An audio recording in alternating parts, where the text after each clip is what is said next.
Today's topic is how to be a successful real estate investor.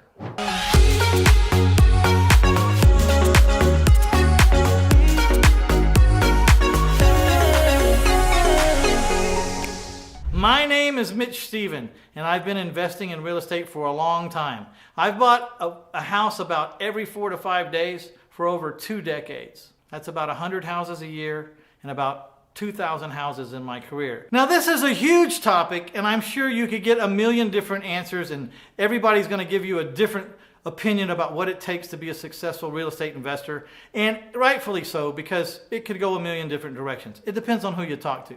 I'm just going to tell you what I think it takes, or what helped me get through. And if that helps you, that's great. So let's go on.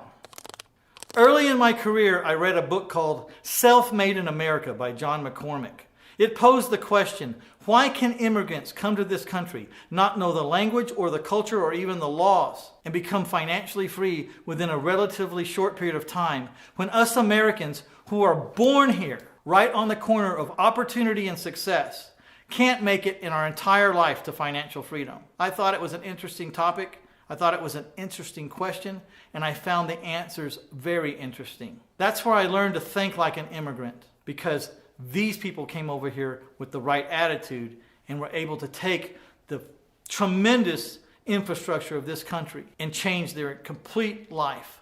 And they didn't even know the language when they got here. So number one, they recognized the opportunity of this country. A lot of these people would come from places where they slept on dirt floors. They were ruled by communism. They were threatened with death all the time. They were even possibly attempted extermination of their cultures. You know, these people had it tough. And when they got here and they had freedom and they could be whatever they wanted, they buckled down. To them, from what they had been through to what they could be, they could see it real close. We here in America, maybe we don't value that freedom as much as someone who comes from a different place. Number two, they were willing to sacrifice at way higher levels than we were willing to sacrifice. I remember the story of a Asian person who came over and they began working in the food court in the mall. And then at night, instead of going home to an apartment, they didn't have an apartment. They would get in the drawers and in the cabinets and be real quiet until the whole mall would be locked up. And then they would get out and they would eat the leftover coffee, they would eat the leftover donuts, they would clean up, they would shower in the sink with towels, and they would sleep on the floor, and they would save every single penny until they bought that store. I don't know a lot of Americans willing to sacrifice at that level. And even I wasn't willing to sacrifice at that level. But my eyes were opened to the fact that the reason why I wasn't being successful was I was not willing to sacrifice nearly to the level that it would take. And I made a resolve to sacrifice more and to live with less until I got there. And I learned that from that book. I actually started to think like an immigrant. So how does this relate to being a successful real estate investor? There has to be sacrifices to be successful at anything, whether you're a real estate investor or a car mechanic or a car salesman. It doesn't matter. To be the top of your field, to put away the money, to own your own shop, to buy what it is you need to be the boss and be the head of everything, it takes sacrifice. That's exactly what those people did when they slept on the floor. They sacrificed any luxuries today until they owned that store. They could pay for it cash. I don't think any of us are going to sleep on the floors and do what they did, but just know it takes sacrifice to get there.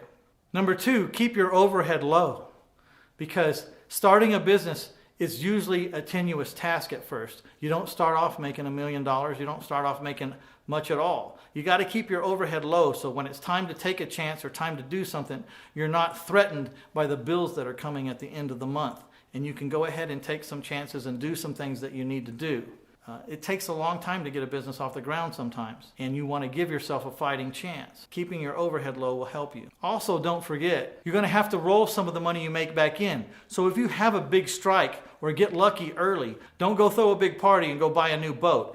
Just hang on to your money. You're going to have to roll some of it back in. Buy some things that you need. Pay off your office or pay off your office equipment. Do something, but use that money that you make to solidify your position in the industry that you're in. Use it to fortify what you've got going for you.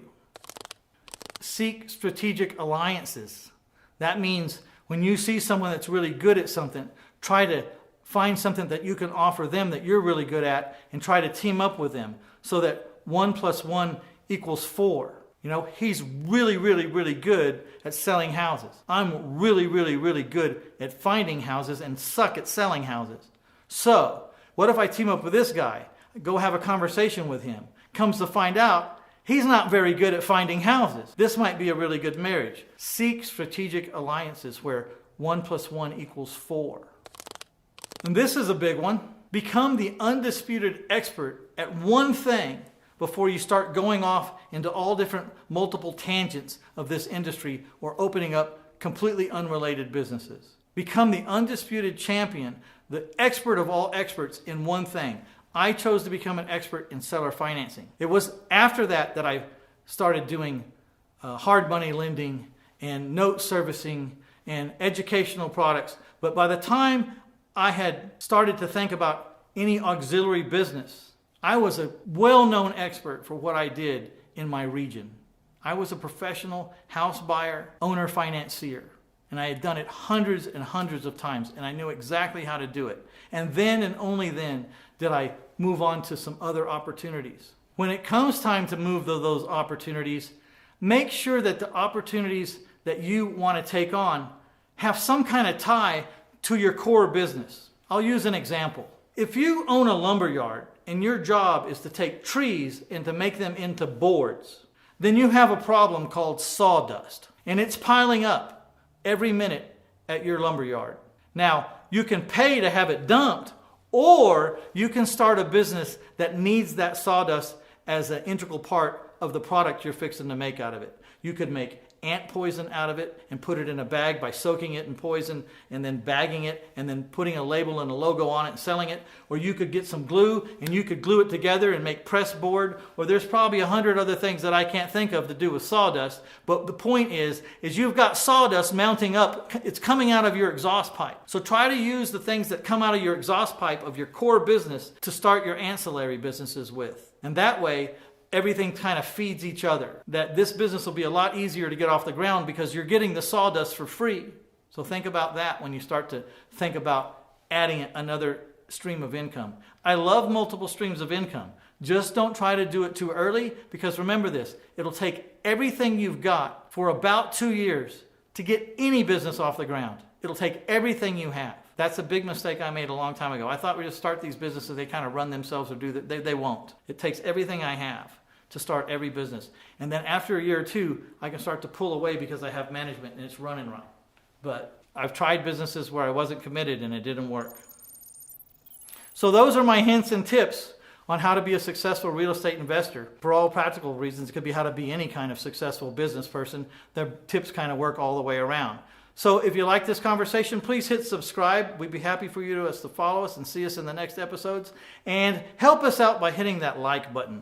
I really do need that help, and it always helps us in our rankings when you hit that like button. Also, if you'd like a free copy of this book, My Life in 1,000 Houses, Failing Forward to Financial Freedom, I'll give it to you because I wrote it, and I'm willing to give it to you. All you have to do is pay shipping and handling, and I think that's like $7. So to get this book, go to 1000houses.com, click on the free stuff tab, and then look for the offer for free book. And you'll see there, it's $7. You put it on your credit card or your PayPal, and we'll ship you out a book. If you order directly like that, it'll also come autographed. So I really appreciate y'all. Thanks for listening to us. I hope you're enjoying this channel, and I will see you on the next episode. Bye now.